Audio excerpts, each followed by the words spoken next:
과 함께 기도회를 경건회를 하게 돼서 참 감사하고 기쁩니다. 오늘 읽은 내용의 스토리를 요약하면 이렇습니다. 이제 두어 사람이 와서 그 당시에 총독이라고 할 수 있는 빌라도가 갈릴리 사람들이 제사를 드릴 때 아마 죽인 모양이에요. 그래서 제물과 그 죽인 사람의 피가 섞였습니다. 그러니까 처참한 광경이죠. 또 그것을 이제 말하니까, 보고하니까 예수님은 하나 더 얘기를 합니다. 전에 이 실로암 망대 타워를 세울 때 이렇게 무너졌어요. 그래서 18명이 죽은 사건까지 같이 언급을 하면서 이 두 가지 공통점을 얘기를 하시는데, 이것은 죄가 많아서 그런 것이 아니다. 너희들 다 똑같은 존재들인데 만일 너희들도 회개하지 않으면, 그 앞에 얘기가 바로 그런 얘기였거든요. 회개를 촉구하는 내용이었습니다. 어제 묵상한 내용입니다. 근데 너희들도 회개하지 않으면 이같이 하나님께 심판을 받아 망하리라 라는 이야기로 풀어가십니다. 이런 사건을 바라보는 것이죠. 또 이것을 더 깨닫고 강화하기 위해서 무화과 나무 비유를 이야기를 하십니다. 포도나무 원에 포도나무를 원래 주 생산품이 포도나무인데 거기에 무화과 나무를 심었어요. 그 주인이 와서 3년 동안 무화과 나무 얻기를 바랬습니다. 제주도에도 무화과 나무가 있습니다. 되게 맛있습니다. 찐득찐득하고 이렇게 양파같이 생겼는데 달콤하고 되게 맛있습니다. 근데 너무 물러가지고 금방 없어지는 그거거든요. 근데 3년 동안 열매가 열리질 않는 거예요. 그 땅만 차지하고 있는 거예요. 그래서 주인이 화가 났어요. 이것을 찍어버리라. 어찌 땅만 버리고 있느냐, 이렇게 말하는 겁니다. 이 얘기를 왜 하시는 걸까요?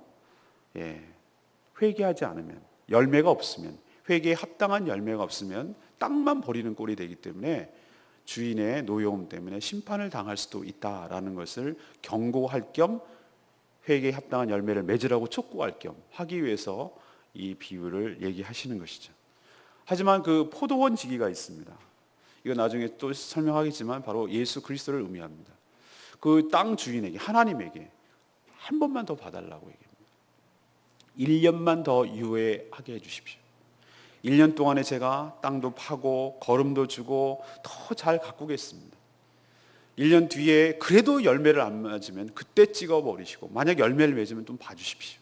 그러니까 제가 다 보살피겠습니다. 회개에 합당한 열매를 맺도록 그렇게 돕겠습니다 라는 그 간곡한 부탁 때문에 1년이 연장되는, 한 번 더 봐주는, 긍휼을 베푸는, 긍휼을 받는 그런 일이 일어난다는 것을 이 비유로 얘기하시는 겁니다. 그럼 마지막 에피소드는 뭐냐 하면은 회당장에서 안식일 날 일어났던 일이에요. 왜 이런 얘기를 여기다 끼워 넣는가? 왜 이런 것을 이렇게 쭉 진행되게 만드는가? 회개에 합당한 열매를 맺지 않고 사는 자와 회개에 합당한 열매를 맺는 것이 무엇인지를 대조하기 위함입니다. 그래서 안식일 회당에서 18년 동안 귀신이 들려서 꼬부라져서 아무것도 못하는, 조금도 펴지 못하는 그 병의 원인이 귀신이었고 현상은 꼭 질병으로 나타나는 것이, 이거 고생하고 있는 이 여인을 갖다가 예수님께서 뭐라고 하셨냐면은, 안식일에 무슨 일을 하는지 예의주시하고 있는 상황을 너무나 잘 알면서도 여자여 내가 내 병에서 놓였다 이렇게 하고 치유하셨어요. 아니야 다를까 그 회당장에 책임지고 있는 회당장이 노발대발하는 거예요. 딴 날도 많은데 안식일 외에도 6일이나 날이 있는데 왜 이때 안 고치고 왜 해필이만 하냐. 그때 예수님이 뭐라고 하십니까? 너희들은 이게 율법을 어기고 그랬다고 하는지만 너희들 만든 규정을 잘 봐라. 안식일 날 누가 아들이 또는 소가 우물에 빠지거나 웅덩이에 빠졌다고 치자 이거예요. 안식일이라고 일하는 일이니까 그걸 놔두겠느냐? 죽으라고 내버려 두겠느냐? 건지지 않느냐? 끄집어내지 않느냐? 그런 규정은 만들어 놓고 하면서 이 여인은 18년 동안이나 고통을 받고 있는데 이 여인을 생명을 구하고 거기서 노임을 하는 것이 왜 잘못됐다고 말하느냐. 이게 바로 너희들이 열매 없는 삶이라는 것이다. 이것을 빗대서 예수님께서 오늘 이야기하는 내용, 이것이 바로 오늘 전체적인 스토리가 되겠습니다. 하나님께서는 이것은 재미있는 이야기로 우리에게 이야기하는 것 아닙니다. 오늘도 이 말씀을 가지고 하나님께서는 우리 이 땅에 지금 2000년대 21세기를 살아가고 이 대한민국이라는 이 땅에서 살아가는, 어쩌면 전 세계에 살아가는 이 이야기를 들어야 될 우리들에게 하나님께서는 이 말씀을 가지고 지금도 똑같이 생생한 현재형으로 말씀하고 있는 줄로 믿습니다. 그 말씀을 들으셔야 합니다. 첫 번째는 누구도 예외 없이 회개하지 않으면 심판받아 멸망한다고 우리에게 가르쳐 주십니다. 아까도 다시 얘기했지만 두어 사람이 예수님께 와서 빌라도 총독이 어떤 갈릴리 사람들이 제사를 드릴 때 죽여서 피가 제물과 섞여서 처참한 광경으로 죽었습니다. 충격적인 일을 보고해요. 여기서 주목할 말은 1절에 그때 마침이라는 말입니다. 그때 마침이 무슨 뜻입니까? 그때란 바로 어제 묵상했던 얘기를 연결시키고 있는데요. 어제 이 시대의 징조를 너희들이 알아차리지 못하고 거기에 합당한 처신을 못함으로 하나님의 심판이 임박했음을 너희들이 깨닫지 못하고 여전히 엉뚱한 죄악만 짓고 있는 것을 책망하고 있을 그때를 말하는 것이. 그렇게 얘기하고 있는데 이게 종말적인 사건입니까? 라고 와서 어떤 사람이 빌라도를 통해서 죽은 일을 보고하고 있는 것입니다.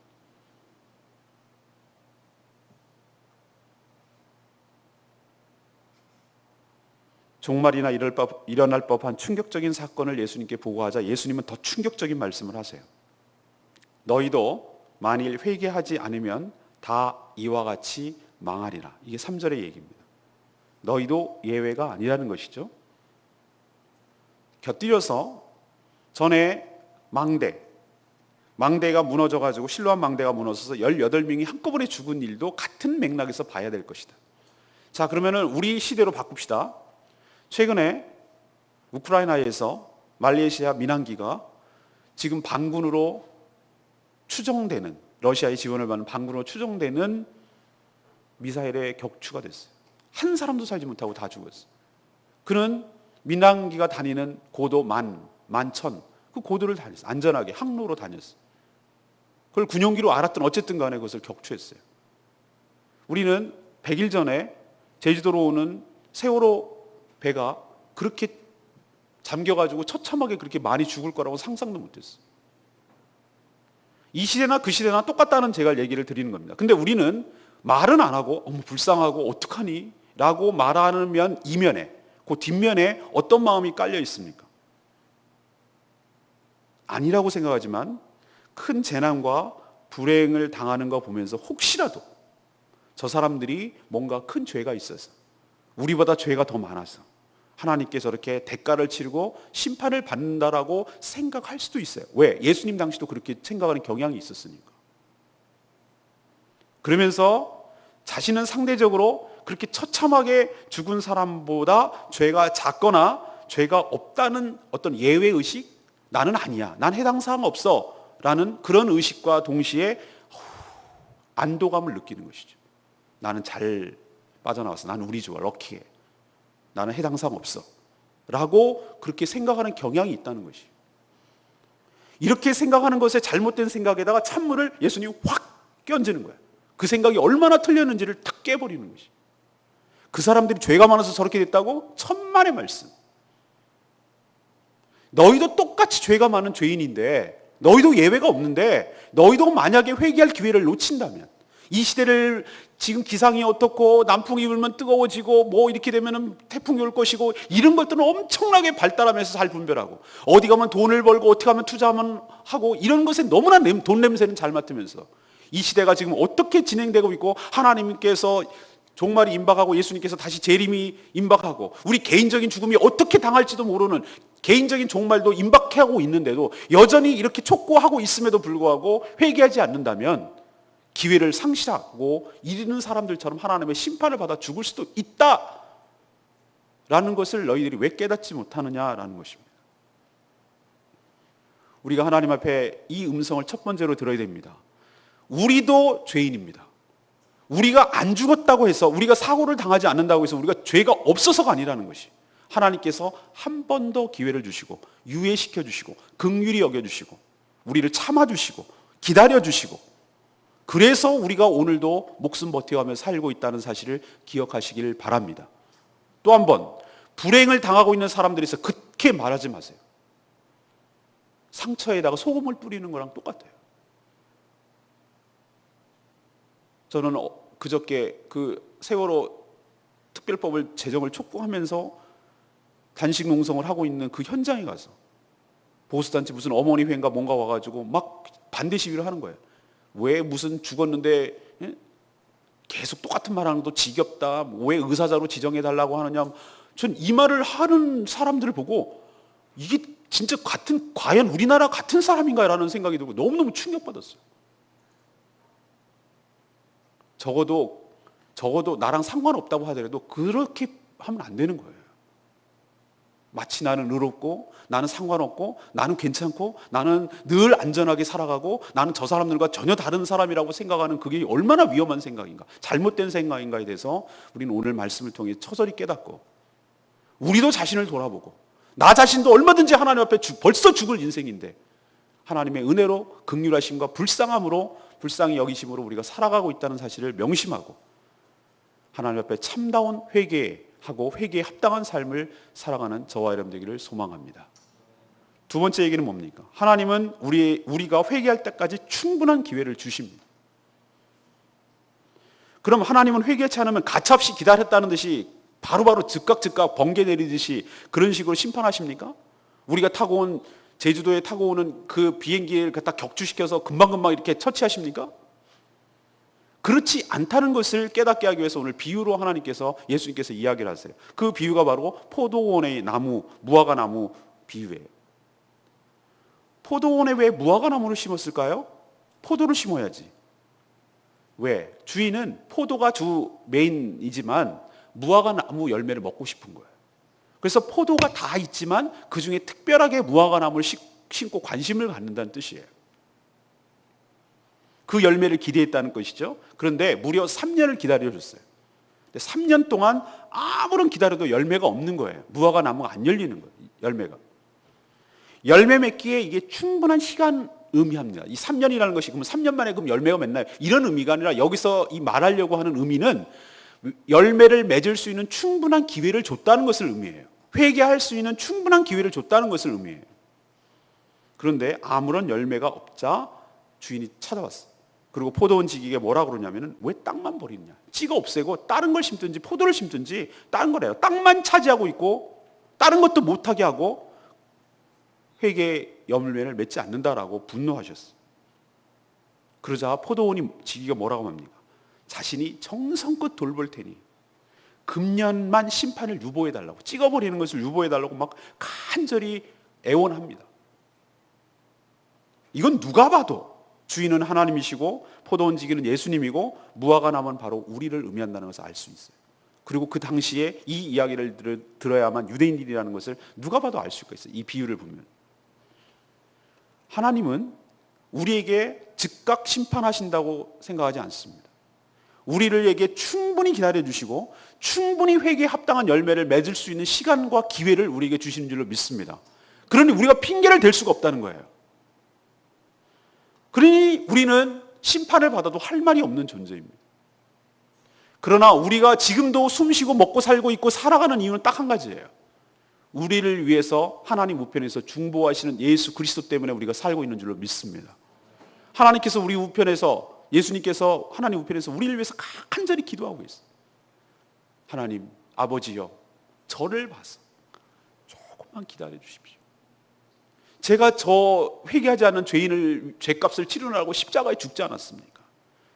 제가 치른 죄값 그 보혈을 보셔서 한 번만 봐주시고, 제가 영원히 심판하지 않아달라는 얘기가 아닙니다.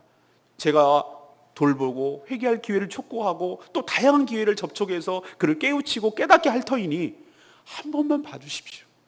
저를 봐서 좀 참아주십시오. 기다려주십시오. 라고 하는 간절한 중보 기도가 있기 때문에 우리가 살고 있는 것이지, 착각해서 우리가 뭐가 잘나가지고 무슨 뭘 했기 때문에, 내가 무슨 공로로 내가 어떤 존재이기 때문에 당연히 심판이 유보되고 하나님의 은혜를 받고 살아가고 있다는 것은 정말로 큰 착각입니다. 착각에서 벗어나셔야 되고, 심판이 완전히 없어진 것은 아니고 예수 그리스도의 그 중보와 하나님의 긍휼하심과 하나님의 자비하심 때문에 우리가 유보되고 살고 있다는 사실을 명심하시고, 기회가 주어졌을 때 회개에 합당한 열매를 맺으시고 돌이키는 저와 여러분 되기를 간절히 소망합니다. 그러나 때를 기다렸음에도 불구하고 아니라면, 그것이 기다린 끝이라면 그때는 늦었습니다. 소용이 없습니다. 어제 재판받기 전에, 가기 전에 길에서 자기를 고소한 사람과 빨리 화해할 수 있으면 화해라는 얘기예요. 왜? 재판을 받게 되면 이미 돌이킬 수가 없으니까. 하나님의 심판을 받게 되면 돌이킬 수가 없으니까. 기회 있을 때 찬스를 잡으라는 것이죠. 세 번째 얘기는 무엇입니까? 예수님은 우리가 자유와 생명을 얻도록 보살펴 주신다는 것을 우리에게 가르쳐 줍니다. 예수님은 포도원 지기처럼 열매가 생기도록 보살펴 주는 분이라는 것을 그 뒤에 안식일에 병 고치는 사건을 통해서 연결을 시키고 있어요. 그것을 보여주기 위해 안식일 회당에서 18년 동안 귀신 때문에 고통을 받는 한 여인을 주목하시고 그 여인을 따라 여자여 내가 내 병에서 놓였다 이렇게 말씀하시고 고쳐주는 것을 볼 수 있습니다. 근데 문제는 그날이 안식일이었어요. 회당장은 분노합니다. 다른 엿새도 있는데 왜 하필이면 안식일에 이런 일을 하느냐고 따집니다. 여러분, 안식일 규정이 어떻게 나와 있을까요? 안식일에 이렇게 세세한 규정이 있었을까요? 아닙니다. 랍비라고 보통 부르는 이스라엘 선생들이 안식일을 지키라라는 큰 타이틀, 안식일에 이러이러한 여종들 일하지 말고 뭐 하라, 이런 레위기와 민수기 여러 가지 신명기에 관한 규정이 있어요. 근데 어떤 큰 틀에서 얘기를 하셨는데 그러면 이것을 어떻게 일상생활에서 적용할까에 대한 것은 해석의 문제거든요. 이것을 엄청나게 해석해 놨어요. 자세하게.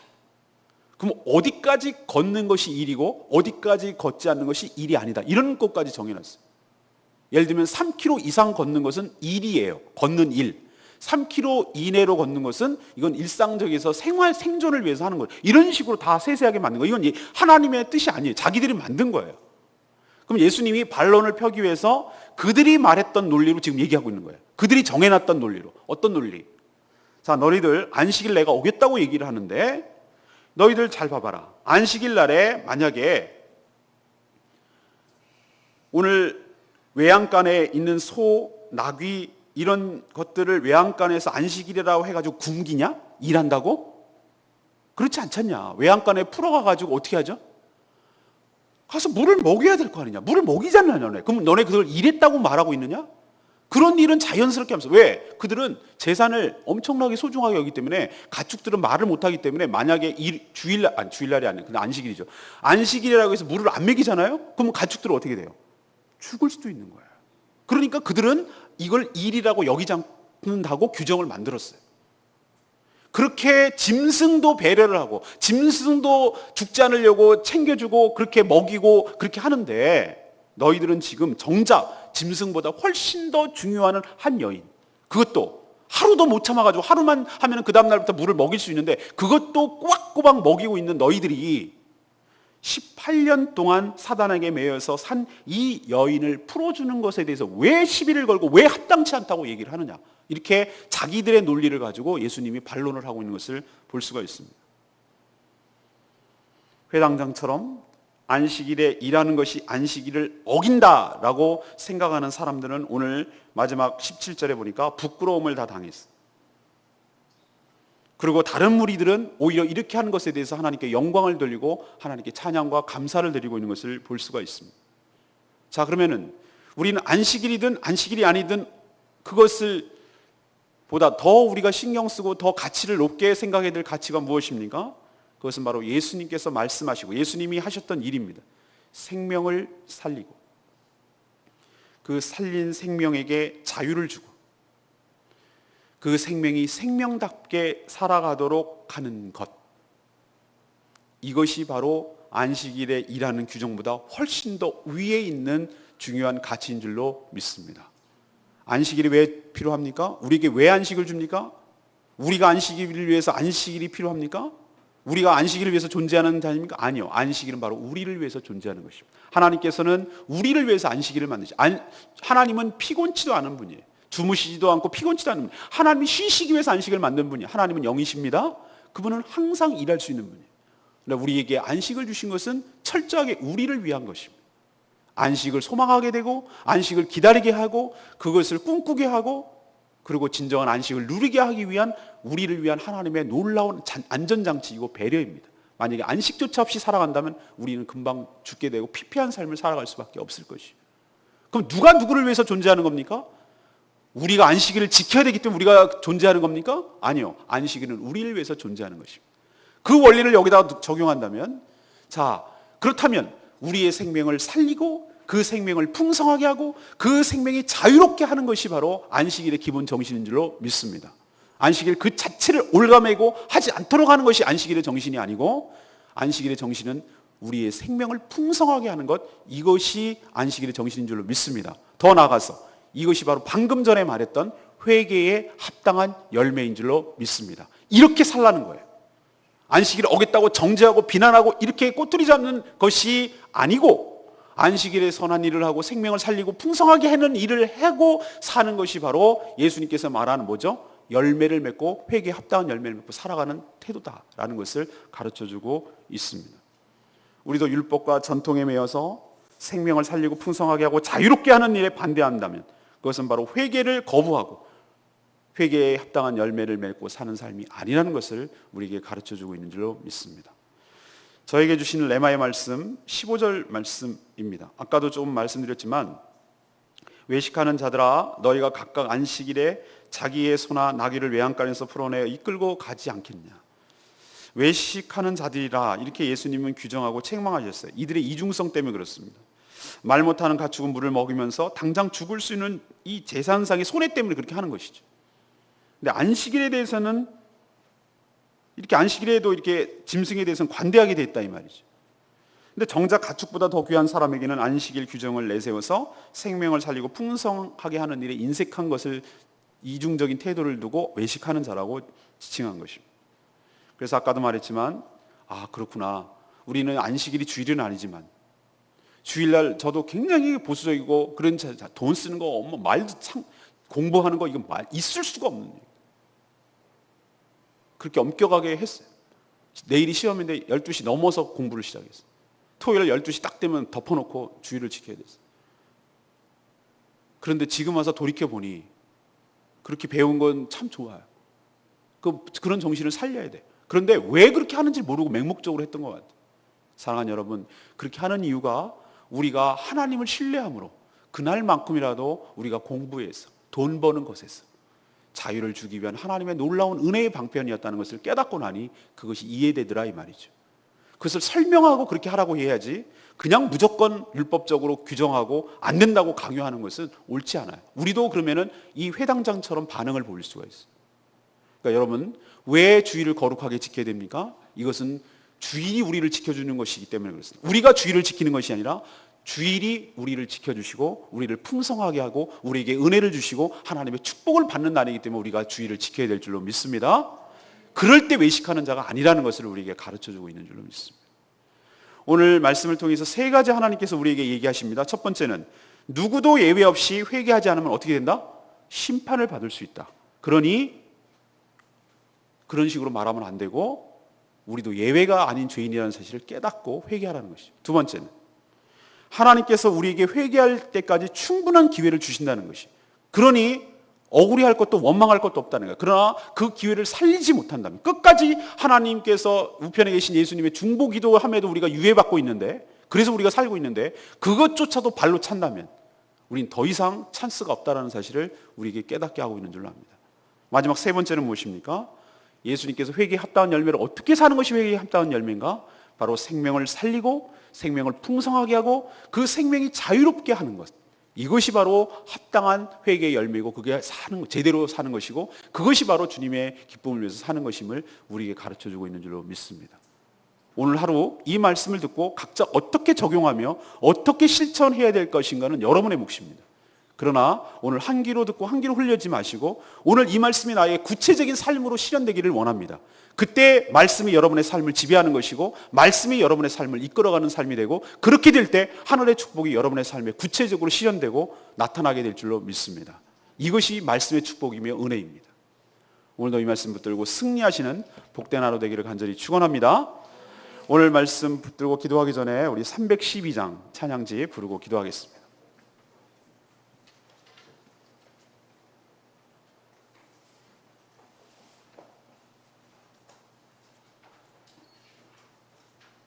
(312장입니다) 주님과 같이 내 마음을 만지는 분이 없네. 고통받는 자녀 품으시니 주밖에 없네. 예, 그렇습니다. 18년 동안 고통받는 자녀를 품어주시고 우리를 조금만 더 기다려달라고 요청하고 중보하시는 그 자비함 때문에 우리가 오늘도 살고 있는 줄로 믿습니다.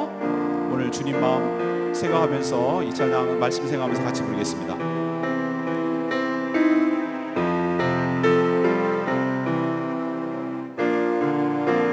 같이 부르 주님과 같이 주님과 같이 내 마음 만지는 분은 없네. 오랜 세월 찾아간 알았네. 내겐 주밖에 없네. 주 자비 강같이 흐르고 주 손길치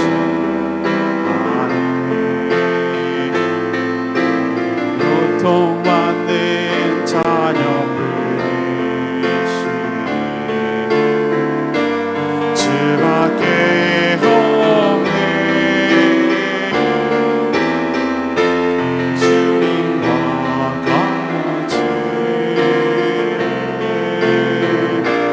내 마음 만지는 분은 없네. 오랜 세월 찾아간 알았네. 내게 온 주밖에 없네.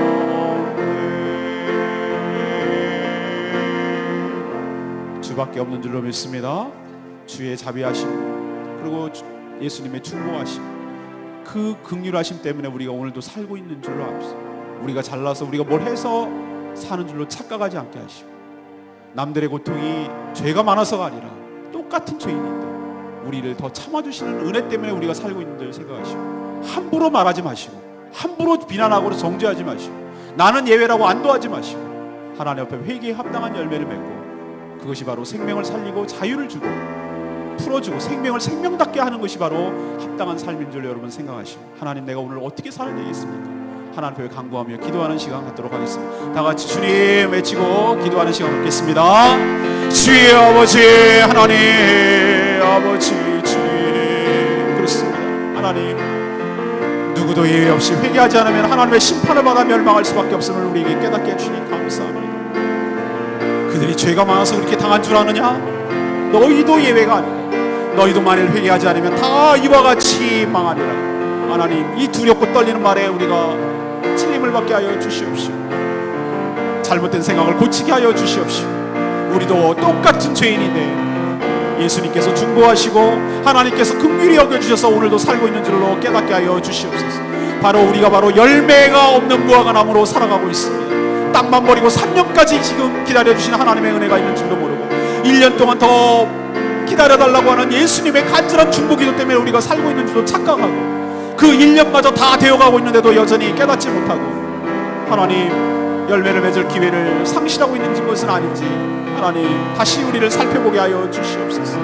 주님의 중보와 중재 때문에 그 심판의 유예를 받고 살고 있는 인생이오니 하나님 그 자비하를 심을 멸시하지 않게 하여 주시고 그 중보를 헛되지 않게 하여 주시옵소서. 하나님 안식일을 우리가 지키는 것이 아니라 안식일이 우리를 지켜주는 것임을 깨닫게 하여 주시옵시고 하나님 죽어가는 자에게 생명을 갇힌 자에게 자유를 생명을 생명답게 생명을 풍성하게 우리도 주님처럼 살아가는 저희들 될 수 있도록 은혜를 부어 주시옵소서. 오늘도 주님의 은혜 가운데 살게 되는 복된 하루가 되기를 간절히 소망하옵고 예수 그리스도 이름으로 기도합니다. 주님과 같이 내 마음 만지니 분은 없네. 오랜 세월 찾아 난 알았네. 내게 주밖에 없네.